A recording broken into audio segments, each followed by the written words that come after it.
నమస్తే, welcome to Andhraprabha. తెలంగాణలో తొలి విడత గ్రామ పంచాయతీ ఎన్నికల పోలింగ్ ముగిసింది. ఉదయం 7 గంటలకు పోలింగ్ మొదలవగా మధ్యాహ్నం 1 గంట వరకు పోలింగ్ కొనసాగింది.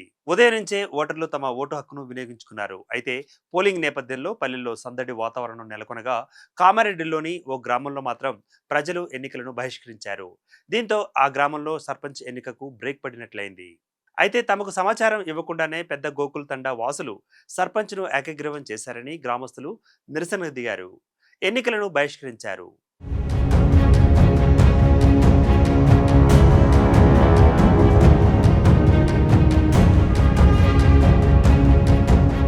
ఇక పెద్ద గోకుల్ తండా వాసిని వేలంపాట ద్వారా ఏకగ్రీవం చేసుకున్నారని చిన్న గోకుల్ తండా వాసులు చెప్పారు. దీనికి నిరసనగా ఓట్లు వేయకుండానే తండాలో ఉండిపోయారు. చిన్న గోకుల్ తండాకు ప్రత్యేకమైన పంచాయతీని ఏర్పాటు చేయాలని డిమాండ్ చేస్తున్నారు. మరోవైపు నల్గొండ జిల్లా చిట్యాల మండలం ఉరుమడ్ల గ్రామంలో కాంగ్రెస్ బీఆర్ఎస్ నేతలు Kancharla Bhupal Reddy, dairy development corporation chairman Gutta Amit Reddy మధ్య తీవ్ర వాగ్వాదం చోటు చేసుకుంది. పోలీసులు జోక్యం చేసుకుని రెండు వర్గాలను చెదరగొట్టారు. ఇక మరోవైపు కేతపల్లి మండలం కొర్లపహాడులో రెండు వర్గాలు రాళ్లు కత్తులతో ఒకరిపై ఒకరు దాడి చేసుకోవడంతో ఉద్రిక్తతలు పెరిగాయి. నలుగురికి గాయాలు కాగా వారిని ఆసుపత్రికి తరలించారు. ఈ సంఘటన తర్వాత శాంతి భద్రతలను కాపాడడానికి పోలీసు బలగాలను పెద్ద సంఖ్యలో మోహరించారు. ఇక జగిత్యాల జిల్లా తిమ్మాపూర్లో డబ్బులు పంచుతున్న అభ్యర్థిని పట్టుకున్నారు. ఓటర్లకు డబ్బులు పంచుతున్న వార్డు అభ్యర్థి రాజును పట్టుకుని అతని నుండి 40,000 రూపాయలు స్వాధీనం చేసుకున్నారు. సూర్యాపేట జిల్లా నూతనకల్ మండలం మిర్యాలలో ఎన్నికల విధులు నిర్వహిస్తున్న హెడ్ కానిస్టేబుల్కు గుండెపోటు వచ్చింది. సిపిఆర్ చేసి ప్రాథమిక చికిత్స అందించారు పోలీసులు.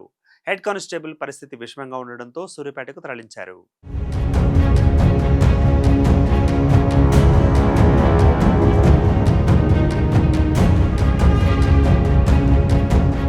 నిజామాబాద్ జిల్లాలో మొత్తం 86 సర్పంచ్ పదవులు, కామారెడ్డి జిల్లాలో 78 స్థానాలు ఏకగ్రీవంగా ఎంపికయ్యాయి.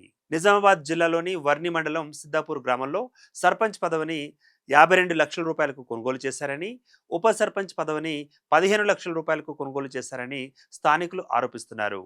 చందూరు మండలంలోని లక్ష్మాపూర్లో కూడా ఇలాంటి ఆరోపణలే వినిపించాయి. అక్కడ సర్పంచ్ పదవికి 45 లక్షలు, ఉప సర్పంచ్ పదవికి 10 లక్షలు ఖర్చయిందని గ్రామస్తులు చెబుతున్నారు.